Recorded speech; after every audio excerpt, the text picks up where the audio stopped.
આપણે દ્વારિકાપુરીનું મહત્વ ચાલે છે.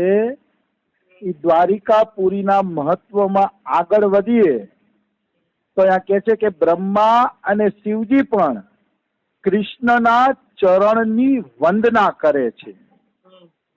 બ્રહ્મા અને શિવ જેવા દેવતાઓ પણ સતત કૃષ્ણ ચરણની વંદનામાં લાગેલા છે. એ કૃષ્ણ ભગવાન જ્યાં નિવાસ કરે છે એ દ્વારકાપુરી મનુષ્યની બધી મનોકામના પૂરી કરવા વાળી છે. મતલબ દ્વારકાની કોઈ યાત્રા કરે છે તો દ્વારકાપુરી એની બધી મનોકામનાઓ અવશ્ય પૂરી કરશે.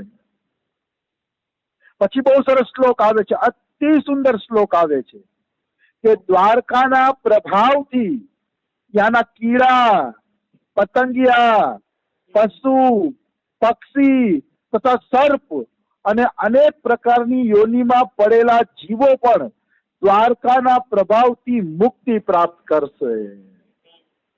આ બહુ અગત્યની અને સુંદર વાત છે, દિવ્ય વાત છે કે દ્વારકાનો પ્રભાવ એવો છે કે દ્વારકાના પ્રભાવથી કીડા મકોડા પશુ પક્ષી પણ ગતિ પ્રાપ્ત કરશે.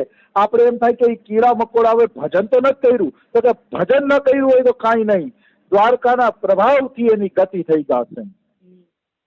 દ્વારકાના પ્રભાવમાં એટલી તાકાત છે કે એની ગતિ નિશ્ચિત રૂપે થઈ જશે.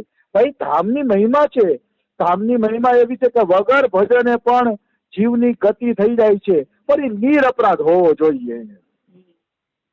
તો આ પશુ પક્ષી નિરપરાધ છે, અપરાધ કરતા નથી, એટલે પશુ પક્ષી કીડા મકોડા જે છે એ પણ દ્વારિકાના પ્રભાવથી મુક્તિને પ્રાપ્ત કરે છે. એમાં કોઈ એટલે કોઈ શંકા નથી. હવે હું તમને એક કથા સંભળાવું આમાં, એટલે ખબર પડે કે ધામની મહિમા શું છે. અમારા બરસાનામાં વલ્લભાચાર્યજી મહાપ્રભુજીની બેઠક છે. તો શ્રીમદ આચાર્ય વલ્લભાચાર્યજીએ બરસાનાની બેઠકમાં શ્રીમદ ભાગવતની કથા કરેલી છે. તો જ્યારે બરસાનાની બેઠકજીમાં વલ્લભાચાર્યજીએ શ્રીમદ ભાગવતની કથા કરી ત્યારે રોજ વલ્લભાચાર્ય સાંજે ગેવરવન જંગલમાં ફરવા નીકળતા. જ્યાં ભાગવત કથા ચાલતી ને એ પણ અત્યારે જંગલ જ છે. તો વલ્લભાચાર્યજી સાંજે જંગલમાં ફરવા નીકળતા. તો એક વખત જંગલમાં ફરવા નીકળ્યા વલ્લભાચાર્યજી મહાપ્રભુ, તો સાથે 5-7 શિષ્યો પણ હતા. તો અહીંયા એક જગ્યાએ જોયું વલ્લભાચાર્યજીએ કે એક અજગરને હજારો કીડીઓ કરડતી હતી. ચારે તરફથી કીડીઓ કરડતી હતી હજારો, અને અજગર બિચારો આમથી આમ તરફડિયા મારતો હતો, પણ એ કીડીઓમાંથી છૂટી શકતો નતો, તરફડિયા મારતો હતો. તો વલ્લભાચાર્યના શિષ્યો પૂછે છે કે ગુરુજી, આ અજગરને આ ક્યાં પાપની સજા મળે છે કે જેના કારણે આટલી કીડી કરડે છે તોય એ પોતાની જાતને છોડાવી શકતો નથી, એવા ક્યાં પાપની આને સજા મળે છે? ત્યારે શ્રીમદ આચાર્ય વલ્લભાચાર્યજીએ કીધું કે આ જે વ્યક્તિ છે ને અજગર, એ વૃંદાવનની અંદર મહંત હતો, અને વૃંદાવનમાં મહંત બનીને આશ્રમના ચેલા ચેલીઓનો પૈસો ખૂબ જ ખાધો હતો. જે ચેલા ચેલીઓ પૈસા આપતા ને એ પૈસો એને ખૂબ જ ખાધો હતો. એના પાપના કારણે આ અજગર બન્યો છે. અને ઓલો કીડીઓ કરડી કરડીને એને કહે કે મૂર્ખ, તે અમારો પૈસો ખાધો, તું તો અજગર બન્યો, પણ અમારે કીડીઓ બનવું પડ્યું. તારી પાસે લેણું લેવા માટે અમારે પણ કીડી બનવું પડ્યું. મહારાજ, તો અજગરનું હવે શું થશે? આનો ઉદ્ધાર નહીં થાય? તો વલ્લભાચાર્ય કે હા, ઉદ્ધાર થશે, કારણ કે મારી દ્રષ્ટિ એના ઉપર પડી ગઈ છે વલ્લભાચાર્ય છીએ, એટલે હવે આ અજગરનો જરૂર ઉદ્ધાર થશે. પછી વલ્લભાચાર્યજીએ પોતાના ચરણનું ચરણામૃત આપ્યું, અને એ ચરણામૃત અજગર ઉપર છાંટવામાં આવ્યું, તો અજગરનો પણ ઉદ્ધાર થઈ ગયો અને ઓલી કીડીઓનો પણ ઉદ્ધાર થઈ ગયો. તો ચેલાઓએ વલ્લભાચાર્યને પૂછ્યું કે ગુરુજી, આને પાપ કર્યા હતા તો તમારા ચરણામૃતના કારણે વૈકુંઠ મળી ગયું, તો આને તમારું ચરણામૃત શા માટે મળ્યું? તો કે એને ચરણામૃત એટલે મળ્યું કારણ કે એને પૈસો ખાધો હતો, પણ વૃંદાવનમાં એની અપાર નિષ્ઠા હતી. પૈસો ખાતો તો ચેલાઓનો, પણ વૃંદાવન છોડીને આ બંદો ક્યાંય બહાર ગયો નથી. વૃંદાવન છોડીને એને ક્યાંય જવાની ઈચ્છા નહોતી થતી. એ વૃંદાવન ધામના પ્રભાવના કારણે આ વ્યક્તિને આજે મુક્તિ મળી ગઈ છે. મારો કહેવાનો ભાવ શું છે કે એ પાપી જ હતો, પાપ જ કર્યા હતા એને, પણ એને વૃંદાવન છોડીને ક્યાંય ન ગયો તો અંતે એની ગતિ થઈ ગઈ, એની મુક્તિ થઈ ગઈ. આવી વાત છે. તો કહેવાનો ભાવ શું છે?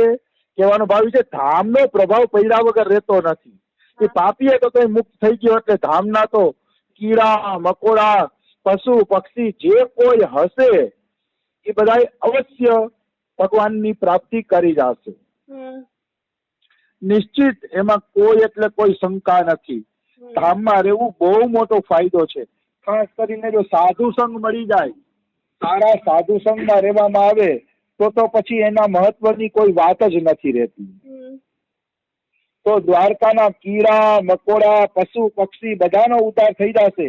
પછી જે પ્રતિદિન દ્વારકામાં જીતેન્દ્રિય બનીને રહે છે, ભગવાન શ્રી કૃષ્ણની સેવામાં રહે છે, એ મનુષ્યની મુક્તિ થઈ જાય એમાં તો શંકા શું રહી? મતલબ એમાં કોઈ પણ પ્રકારની શંકા રહેતી નથી. તરીકે દ્વારકામાં રહેવા વાળા પ્રાણીઓને જે ગતિ પ્રાપ્ત થાય છે એ તો ઋષિ મુનિઓને પણ દુર્લભ છે. મતલબ ઋષિ મુનિઓને પણ જે ગતિ મળતી નથી એ ગતિ ભગવાન દ્વારકાના વ્યક્તિને આપે છે. ધામમાં રહેવાનું આટલું મહિમા છે કે એને એવી ગતિ મળે છે જે ગતિઓ ઋષિ મુનિઓને પણ મળતી નથી. એટલે દ્વારકાને બધા ક્ષેત્ર કરતા ઉત્તમ તીર્થ ગણવામાં આવ્યો છે.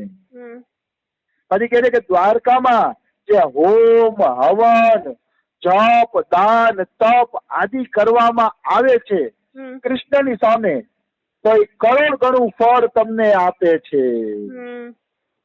એનું તમને 1 કરોડ ગણું ફળ મળે છે નિશ્ચિત.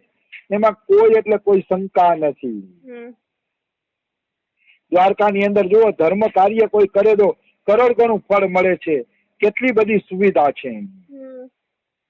પછી કીધું કે જે દ્વારકામાં રહીને સંતોની નિંદા કરે છે એ કૃષ્ણની કૃપાથી વંચિત થાય છે અને ઘોર નરકોમાં પડે છે.